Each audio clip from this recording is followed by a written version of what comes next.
बहिणींनो बघा हे का पाणी किती मोठं आले आहे. हे बघा हे आपले झाडं. हे बघा बहिणींनो, हे बघा इकडून पण बघा.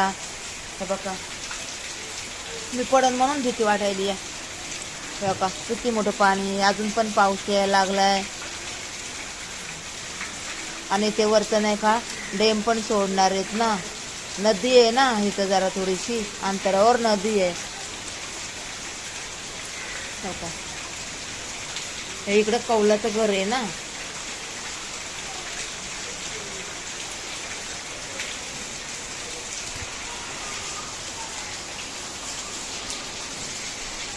बघा पायरीपर्यंत पाणी आले बहिणीनं. बघा बघा पायरीपर्यंत पाणी आले. बघा बघा पायरीपर्यंत आले, पायरीपर्यंत.